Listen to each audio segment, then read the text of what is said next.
So hi! Welcome and welcome back to my YouTube channel, and for today's tutorial, ituturo ko sa inyo kung paano nga ba mag-send ng location sa ating Viber app. But first, kindly subscribe to my channel and don't forget to hit the subscribe button and the bell to notify you for my new updates. And if you learn more, just keep on watching and let's start. So ayan guys, for today's video, i-open lang natin ang ating Viber account or yung ating Viber app.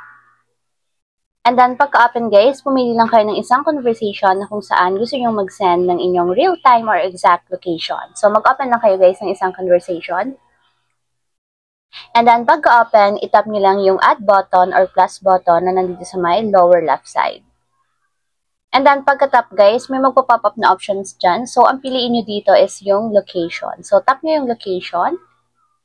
And automatic yan guys, makikita nyo kung saan nakapin yung inyong real-time or exact location. So para ma-send yung inyong location ngayon, tap nyo lang yung send location. And automatic yan guys, makikita yan or mabubuyo yan ng tao kung saan nyo or kung kanino nyo sinend yung inyong exact location.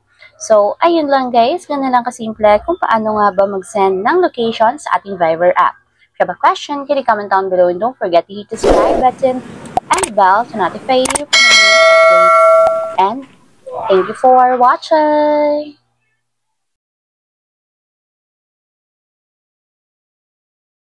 Living life